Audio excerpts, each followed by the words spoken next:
11월 마지막 날 기도의 자리에 나오신 모든 성도님들의 심령에 영원히 변치 않는 하나님의 사랑이 충만하실 수 있기를 주님의 이름으로 축복합니다. 여러분은 사랑을 믿으십니까?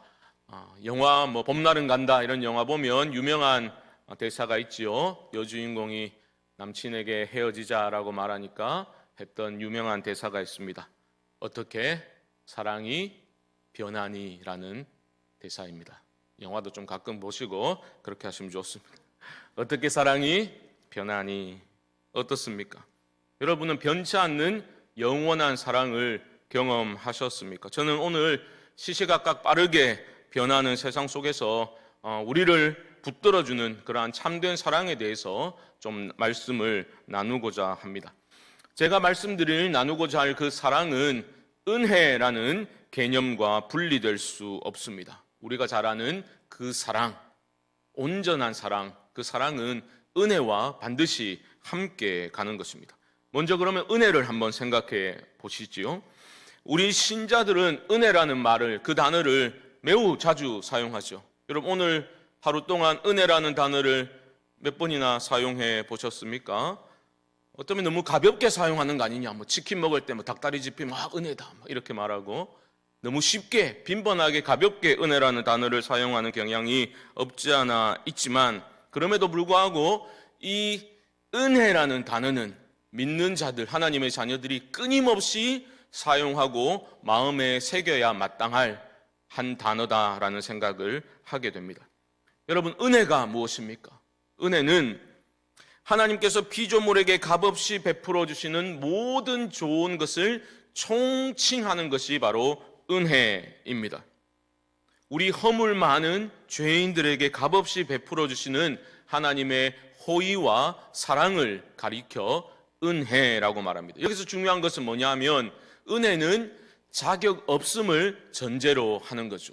그렇기 때문에 그 호의와 사랑이 자격 없는 저와 여러분들에게 주어졌기 때문에 은혜가 빛나는 겁니다.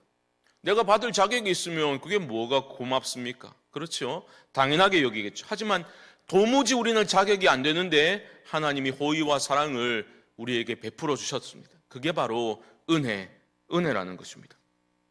그러니까 우리에게서 일어난 가장 큰 은혜는 여러분 무엇이겠습니까?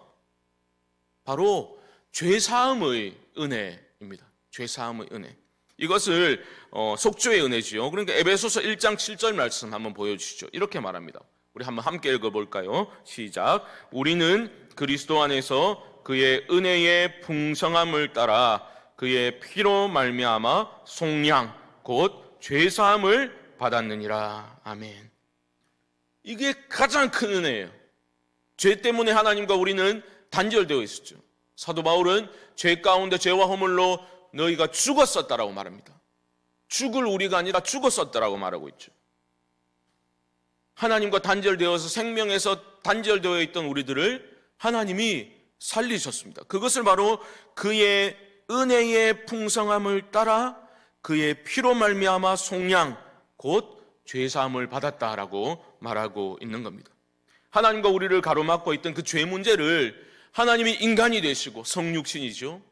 인간으로 오셨을 뿐만 아니라 우리를 위해서 십자가에 달려 죽으셨습니다. 속죄 제물로, 희생 제물로, 화목 제물로 흠없는 어린 양이신 예수님이 우리를 위해서 죽으신 겁니다. 죽으심으로 살리신 겁니다. 우리를. 이 구원의 은혜 하나만으로 우리는 충분하다, 이 생각을 하면서 평생을 살아야 하는 겁니다. 이게 잘 안 되죠. 그런데 이게 잘 안 되는 것은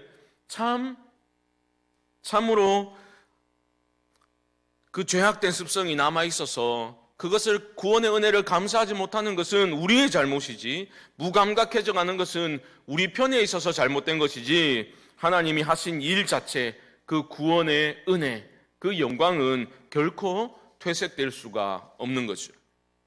신자의 삶은 바로 이 구원의 은혜를 삶으로 찬양하는 데 있습니다. 십자가의 사랑으로 우리에게 새 생명 주신 그 하나님의 은혜를 늘 기리고 생각하고 그 하나님의 생명을 드러내고 증거하고 전파하는 것이 바로 새 생명 얻은 하나님의 자녀들이, 우리 성도들이 살아야 할 삶의 모습이다라는 거죠. 여러분, 구원의 은혜가 가장 크다. 이걸 오늘 꼭 기억하시면 좋겠어요. 그것이 가장 큰 은혜임을 생각한다면 그 은혜라는 개념은 반드시 십자가에 대한 올바른 이해와 십자가에 대한 올바른 믿음이 있어야만 합니다. 구원의 은혜는 십자가의 은혜입니다. 우리는 십자가를 생각할 때, 그죠? 무슨 죄 문제를 해결해 주는 차가운 법리 개념으로만 생각하거나 아니면 무슨 수학 공식처럼 생각해서는 결코 안 될 것입니다. 우리는 십자가를 생각할 때 그 십자가의 은혜를 떠올릴 때에 우리 안에 어떠한 감정적인 변화가 일어나지 않는다라면 그 문제가 있는 겁니다. 십자가를 말할 때 우리의 목은 좀 메어와야 되는 거예요. 우리가 십자가를 말할 때 우리의 가슴은 뜨거워져야 합니다. 감사와 기쁨이 우리 내면에서 일어나야 하는 거예요. 십자가를 생각할 때, 십자가를 말할 때 그러한 변화가 반드시 우리 안에 있어야 하는 겁니다. 십자가는 우리로 하여금 참된 기쁨으로 이룰 수 있는 길을 열어준 하나님의 은혜였습니다. 여러분, 은혜라는 헬라어 단어와 기쁨이라는 헬라어 단어의 어근이 동일합니다. 그 은혜와 기쁨은 함께 가는 거예요. 은혜가 풍성히 임할 때 기쁨이 충만히 내 안에 차오르게 되는 겁니다. 여러분, 내 삶에 기쁨이 사라졌다. 아이고, 요즘 막 하나도 기쁜 일이 없다. 교회 와도 뭐 기쁜 일이 없다. 이러면 은혜가 메말랐다는 증거이겠죠. 은혜가 메말랐다는 말은 무슨 말이냐? 단적으로 말씀드리면 내 안에 십자가의 사랑이 희미해졌다. 이렇게 보시면 틀림없습니다. 여러분, 십자가의 사랑이 가장 큰 은혜라면 우리는 그 십자가의 사랑을 늘 기억할 수 있어야 되겠죠. 우리 삶의 중심에, 우리 마음의 중심에 십자가의 사랑이 잊혀지면 안 되는 겁니다. 저는 저희 집 가정예배 드릴 때, 찬송 부를 때 찬송가 151장을 꽤 자주 부르는 편이거든요. 잘 아시는 찬송 아닙니까? 만왕의 왕 내 주께서 왜 고통당했나, 왜 고초당했나, 이 벌레 같은 날 위에 그 보혈 흘렸네. 주 십자가 못 박힘은 속죄함 아닌가. 그 긍휼함과 뭐지요? 큰 은혜 말할 수 없도다. 십자가, 십자가. 내가 처음 볼 때에 나의 마음에 큰 고통 사라져 오늘 믿고서 내 눈 밝았네. 참 내 기쁨 영원하도다. 여러분, 십자가 대속의 사랑은 우리의 말문을 턱하니 막아버리는, 우리의 말문이 막히게 할 수밖에 없는 그러한 큰 은혜라는 거죠. 그래서 찬송 가사는 말하지 않습니까? 내 기쁨 영원하도다. 영원한 기쁨은 십자가의 사랑, 그 대속의 은혜를 깨달을 때, 그것을 기억하고 살아갈 때 우리 안에 일어나게 되는 겁니다. 그러므로 사랑하는 성도 여러분, 저는 우리 안에 다른 먼 곳에서 복잡하게 생각할 게 아니라 무엇보다 내 안에, 내 심령에 십자가의 사랑이 선명히 새겨지고 보여지고 그 큰 은혜의 십자가를 우리 모두가 날마다 기억하고 붙들 수 있기를 주님의 이름으로 축복합니다. 여러분, 신앙이 힘을 잃는다. 그것은 십자가가 관념화되고 추상화되기 때문입니다. 감흥이 없어요. 그게 우리의 문제입니다. 십자가를 생각할 때 고개를 끄덕끄덕하는데 아무런 감흥이 없습니다. 십자가가 그냥 추상화되는 거죠. 관념화되는 거죠.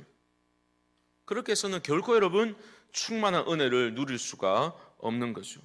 그런 십자가가 아니라 변치 않는 기쁨이 내 안에 일어나도록 만들어주는 그 하나님의 큰 은혜와 사랑이 십자가에서 나타났다는 것을 우리가 날마다 확인하며 살아갈 수 있기를 바랍니다. 여러분, 신앙생활은 기쁨이어야 합니다. 그런데 말씀드렸지요, 은혜와 기쁨은 함께 가는 겁니다. 은혜로 충만할 때 우리의 마음이 기쁜 거예요. 기쁨으로 충만한 겁니다. 기쁨이라는 것은 은혜의 결과이고 동시에 은혜의 증거입니다. 하나님이 은혜로 내 삶을 붙들고 계신다면 우리는 반드시 우리 삶에는 기뻐하는 모습이 있어야 돼요. 기뻐하는 모습. 다른 것 때문이 아니라 나를 붙들고 있는 하나님의 은혜로 인해서 내 안에 기쁨이 일어나게 되는 겁니다. 성경은 기쁨을 정의하고 있지는 않죠. 고린도전서 13장 같은 데 보면 사랑을 정의하잖아요. 그런데 기쁨에 대해서는 성경이 그렇게 정의를 구체적으로 내리고 있지는 않습니다. 그런데 우리는 너무 잘 알고 있죠. 모든 생명은 기쁨이 있을 때 생명답게 존재할 수 있는 겁니다. 하나님은 피조물 된 우리가 하나님과 올바른 관계에 있으면서 기쁨으로 이 땅을 살아가기를 원하고 계십니다. 기쁨으로 살아가려면 하나님이 우리를 창조하신 창조 목적에 부합되는 모습이어야 하는데요. 그렇게 부합될 때 우리의 삶은 어떤 모습으로 나타나게 되느냐? 기쁨으로 충만한 모습으로 나타난다라는 겁니다. 여러분, 기독교는 웃지도 않고 근엄한 표정을 짓고 그렇게 무게 잡는 종교가 결코 아닙니다. 그건 우리 유교 문화에서 그렇게 이어져 온 건데, 기독교는 그런 무게 잡는 종교가 아닙니다. 웃긴데도 제대로 웃지도 않고 하면서 헛기침하다가 집에 가 잘라고 누워가지고 혼자 막 웃고 그러면 안 돼. 웃을 때는 웃어야 돼. 기독교는 기쁨의 종교입니다. 근데 문제는 뭡니까? 기쁨 자체가 아니라 거짓된 것들을 사람들이 자꾸만 기뻐한다는 거죠.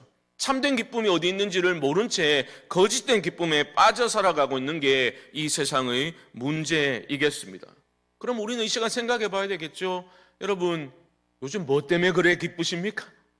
참된 기쁨을 어디에서 여러분 발견하고 그 기쁨을 누리며 살아가고 계십니까? 다시 한번 우리는 오늘 로마서 말씀에 귀를 기울여야 할 것입니다. 참된 기쁨은 어디에서 발견되어지는가? 바울은 우리를 다시 한번 하나님의 은혜로 이끌고 들어가고 있는 거죠. 참된 기쁨은 구원의 은혜라는 틀 안에서 반드시 생각해야 된다. 그것이 바울이 우리에게 가르쳐주고 있는 바입니다. 오늘 본문 로마서 5장 1절과 2절에서는 바울이 이제 그리스도를 믿음으로 우리가 하나님으로부터 의롭다 칭함을 받게 되었잖아요. 의롭다 칭함을 받게 된 칭의를 얻은 신자가 누리게 되는 두 가지 사실을 먼저 소개하고 있습니다. 5장 1절 말씀 먼저 보시죠. 제가 읽습니다. 그러므로 우리가 믿음으로 의롭다 하심을 받았으니 우리 주 예수 그리스도로 말미암아 하나님과 무엇을 누리자? 화평을 누리자. 이게 첫 번째예요. 죄와 죄 때문에 하나님과 단절되어 있었기 때문에 우리는 하나님과 원수되었다고요. 그런데 예수 그리스도를 믿음으로 그가 나의 죄를 위하여 죽으신 것을 믿음으로 우리는 이제 원수의 관계에서 평화의 관계로 전환되었죠. 이게 놀라운 일입니다. 화평이 첫 번째 우리에게 주어진 변화라면요, 2절에서는 이렇게 말합니다. 믿음으로 서 있는 이 은혜에 들어감을 얻었다라고 말하죠. 우리는 은혜 안에 들어서게 되었다라는 겁니다. 우리는 어떻게 은혜 안으로 들어갑니까? 우리의 공로가 아닙니다. 무엇 때문입니까? 믿음으로 우리는 은혜 안에 서 있게 되고, 믿음으로 우리는 하나님과 평화를 누리게 되는 거죠. 이것은 여러분 엄연한 현재적인 사실입니다. 여러분들이 예수 그리스도를 구주로 영접할 때 하나님과 화평을 누리게 되는 거예요. 그렇죠? 은혜 안에 들어가게 되는 겁니다. 은혜 안에 서 있게 되는 겁니다. 이건 우리에게 일어난 실제적인 변화, 현재적인 변화입니다. 중요한 것은 뭐냐? 이 지금 현재 누리고 있는 이 화평과 은혜가 우리 모두에게 있어, 믿는 자들에게 있어 미래적 소망의 초석이 된다는 겁니다. 미래가 있어요. 지금 현재가 있고 미래가 있습니다. 그게 바로 2절 하반절 말씀인데요. 2절 하반절에 이렇게 말하죠. 하나님의 영광을 바라고 즐거워하느니라. 지금부터 조금 복잡해질 건데 여러분, 수요일 날 기왕 나오셨으니 조금만 집중해서 잘 들어보시면 큰 유익이 있을 겁니다. 2절 하반절에서는 하나님의 영광을 바라고 즐거워한다라고 말하는데 무엇을 바란다고 말합니까? 하나님의 영광을 바란다라고 말하고 있죠. 여기서 하나님의 영광이라는 말은 구원의 완성을 의미하는 거예요. 구원의 완성, 장차 성취될 구원을 하나님의 영광이라고 바울은 말하고 있는 겁니다. 그러니까 이 구원은 미래적인 구원입니다. 미래적인 구원. 하나님이 의롭다 칭해 주신 것은 현재적인 사실입니다. 그런데 우리의 구원은 미래에 속한 겁니다. 미래니까 소망하는 거죠. 미래니까 바랄 수 있는 겁니다. 현재의 일을 소망하는 사람은 아무도 없습니다.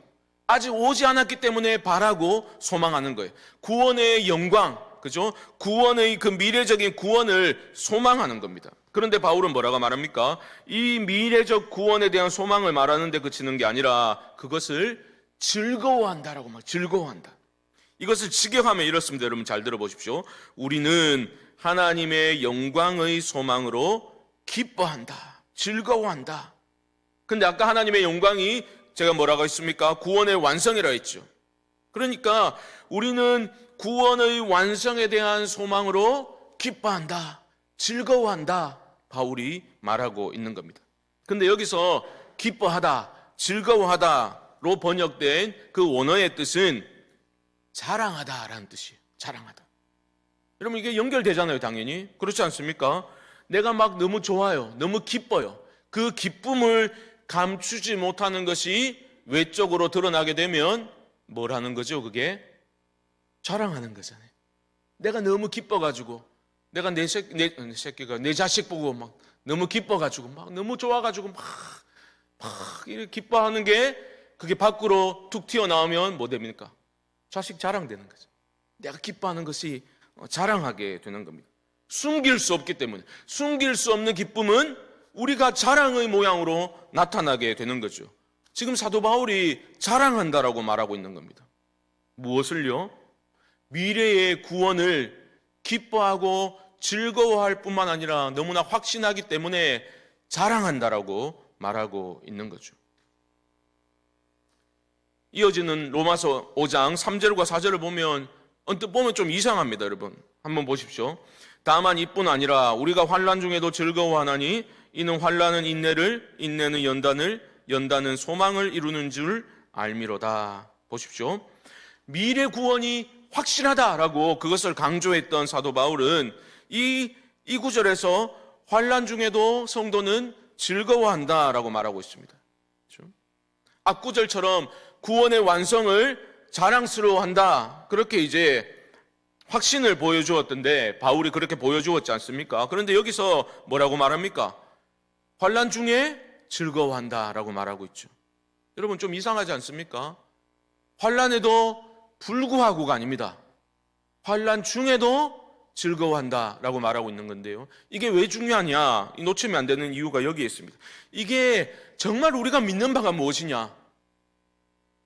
정말 우리가 복음을 믿는다면 삶 속에서 어떤 삶의 태도가 나타나야 마땅한가라는 것을 보여주고 있기 때문에 중요한 겁니다. 여러분 초대교회 성도들과 오늘날 우리의 모습을 한번 비교해 보십시오. 물론 신앙생활 잘하시고 훌륭하게 잘하시는 분들은 유사한 점들을 발견하시겠지만 큰 차이가 있다라고 저는 생각합니다. 초대교회 성도들은요, 예수 그리스도를 믿는다라는 것은 곧 고생길이라고 생각했어요.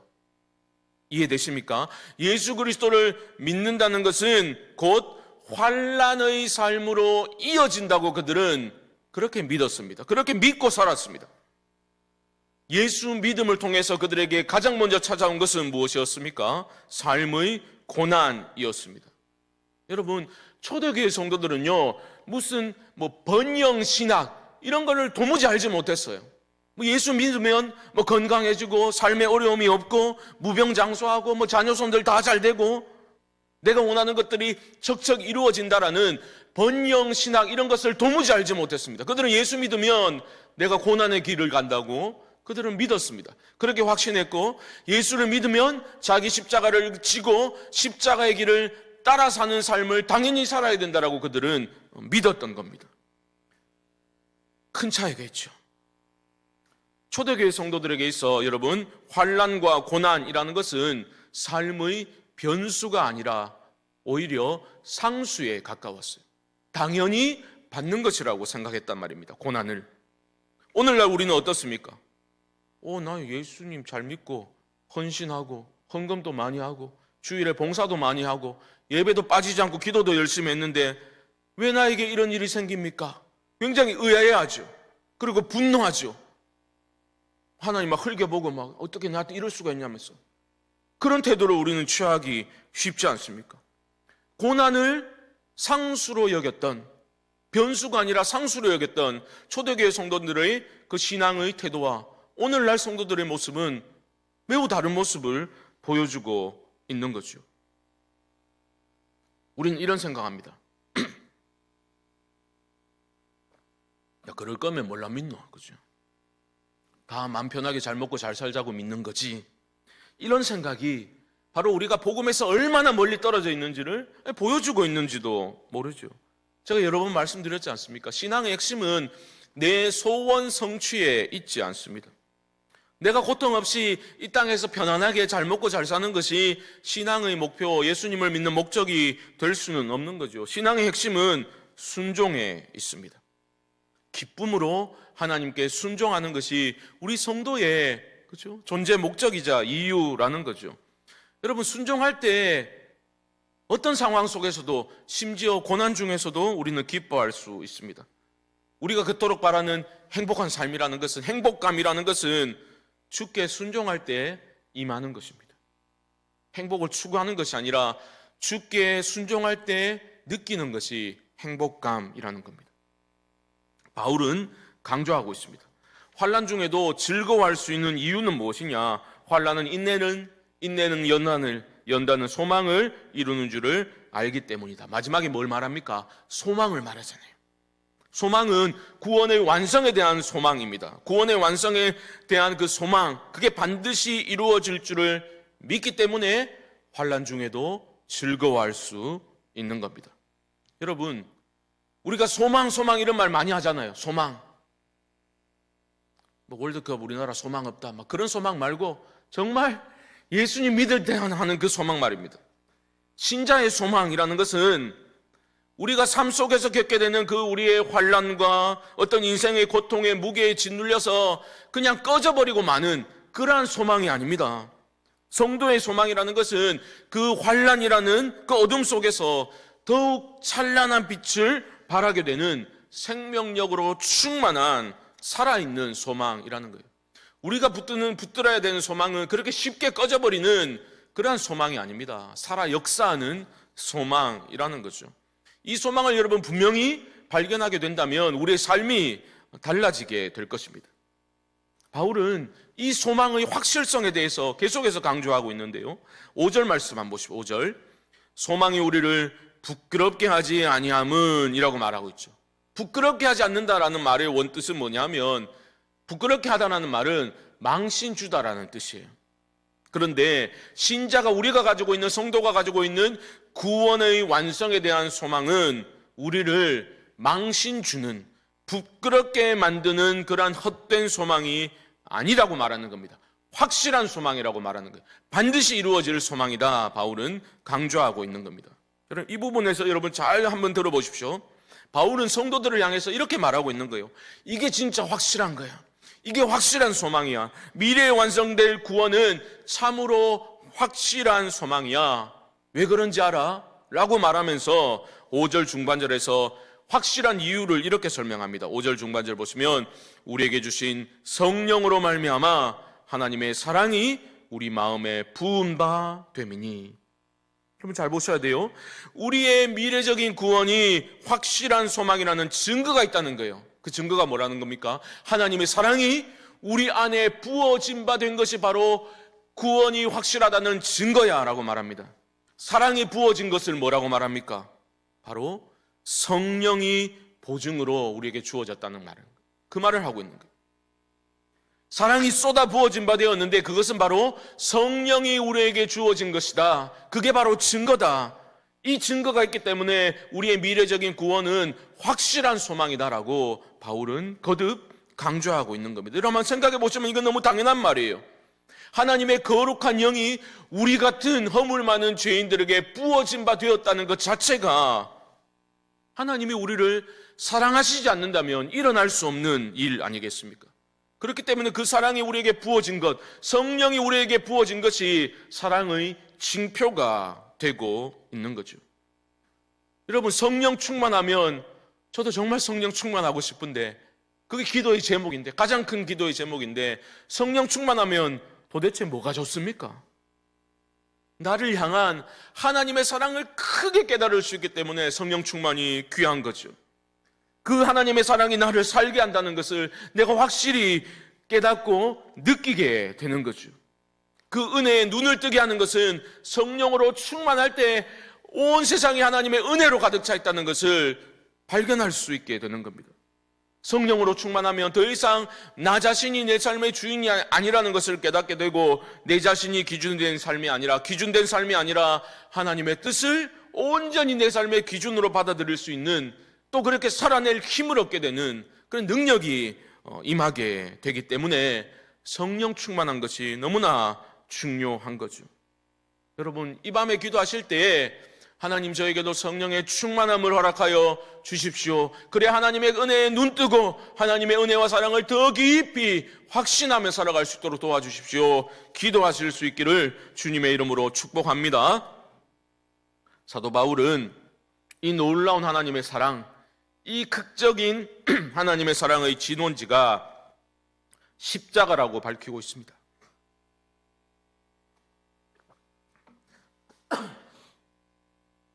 제가 십자가를 말할 때 목이 메어야 된다 했잖아요. 이렇게 돼야 되는 거예요. 사도 바울은 과거의 상태를 말할 때 세 가지를 말하잖아요. 세 가지를. 6절에서는 뭐라 말합니까? 우리가 이런 꼬라지였다고 말할 때 6절, 우리가 아직 연약할 때에. 이게 좋은 말이 아닙니다. 몸이 하다 이게 아니라 하나님과의 관계에서 아무런 내세울 것이 없는 죄인이었다라는 뜻입니다. 8절은 뭡니까? 우리가 아직 죄인 되었을 때에. 그리고 마지막 10절에서는 우리가 뭐 되었을 때에? 원수 되었을 때에. 우리가 이런 상태일 때, 연약할 때, 죄인 되었을 때, 원수 되었을 때 어떻게 하셨다는 겁니까? 하나님이 우리를 찾아오셔서 말도 안 되는 사랑을 베풀어 주셨다라고 말하죠. 대표적으로 8절 말씀 우리 한번 함께 읽어봅시다. 시작. 우리가 아직 죄인 되었을 때에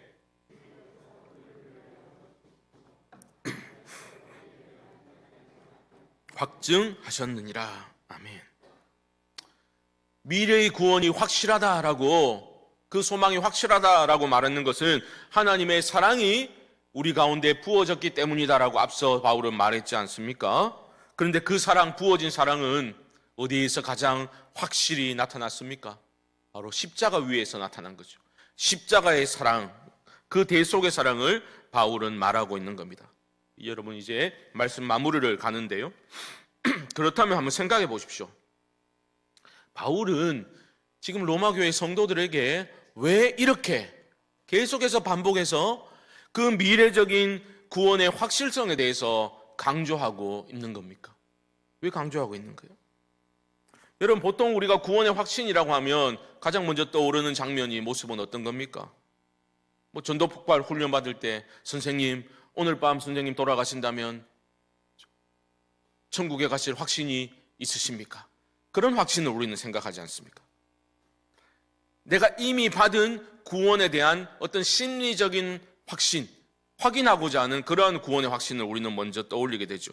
지금 사도 바울이 말하는 미래적인 구원의 그 소망이 확실하다라고 말할 때는 그러한 심리적인 확신, 믿습니다, 천국 갈 줄 믿습니다라고 말하는 심리적인 확신을 말하고자 함이 아니었습니다.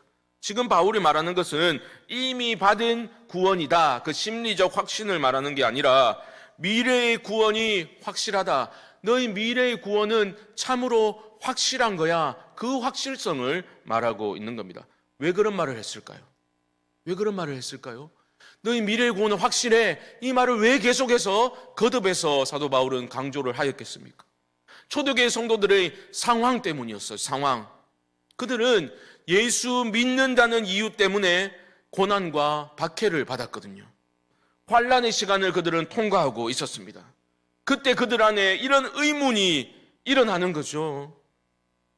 과연 우리가 이 믿음의 경주를 완주할 수 있겠나? 내가 끝까지 믿음을 지키고 하나님 나라에 들어갈 수 있을까? 내가 끝까지 믿음을 지켜서 구원에 이를 수 있을까? 구원은 미래적인 거니까. 고난과 박해를 받으면서 흔들렸다는 거예요. 그러니까 성도들이 이런 실제적인 질문을 갖게 된 것을 사도 바울은 보게 된 겁니다. 무슨 좀 이제 기독교 영화 같은 거 보면 제 아내와 한 번씩 그런 얘기 하는데, 막 신사 참배 거부해서 막 고문당하고 이런 내용 보면, 그죠? 제 아내는 그런 얘기 합니다. 나는 고문당하면 아무래도 배교할 것 같다면서 너무 무섭다고 막. 제가 이 믿음 없는 여인이요, 제가 막 뭐라 하면서. 근데 저도 생각해 보니까 손톱 한 2개 빼고 나면 저도 배교할 것 같은 거예요. 손톱 한 2개 빠지면 저도 배교할 것 같은 거예요. 여러분, 그런데 그런 게 아니에요. 구원의 완성은 우리의 의지로 하는 게 아니죠. 구원의 완성은 하나님이 하시는 거예요.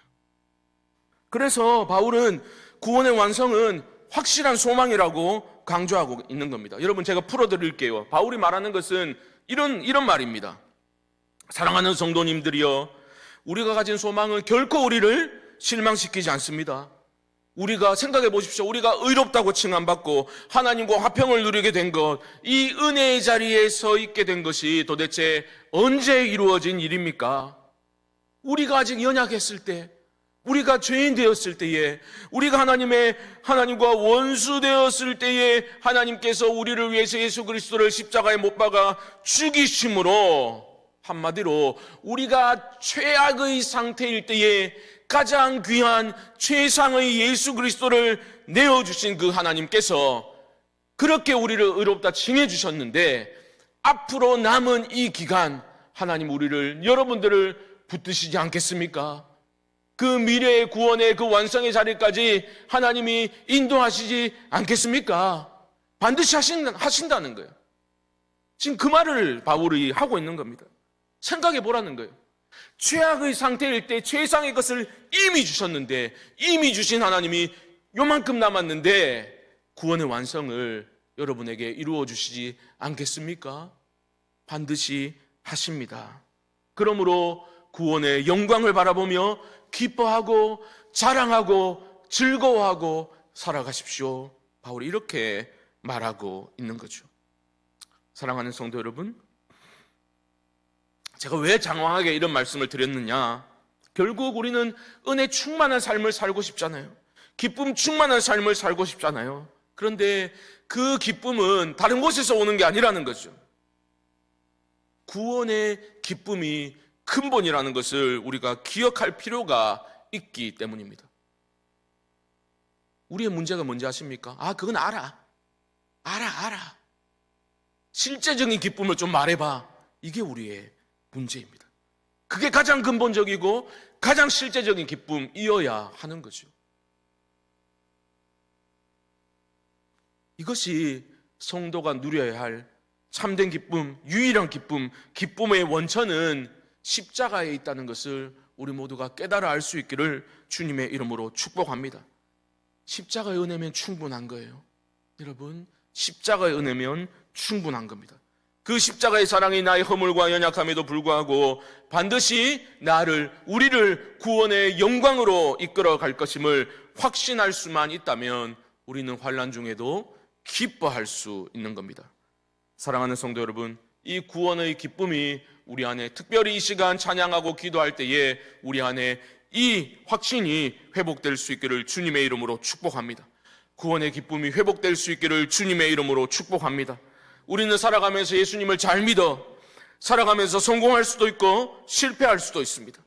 원치 않는 고난을 당할 수도 있고 원치 않는 질병으로 우리의 생명이 꺼져갈 수도 있습니다. 그러나 기억하십시오. 우리가 최악의 상태일 때에 최상의 것을 내어주신 그 아버지 하나님의 사랑이 여러분들의 마음 가운데 부어진 바 되었습니다. 하나님의 그 사랑, 여러분 안에 부어진 그 사랑은 결코 실패하지 않는 사랑입니다. 하나님의 사랑은 실패하지 않습니다. 우리는 실패하죠. 하나님의 사랑은 그러나 실패하지 않습니다. 그 사랑이, 실패 없는 그 사랑이 저와 여러분들을 다시 살게 하는 겁니다.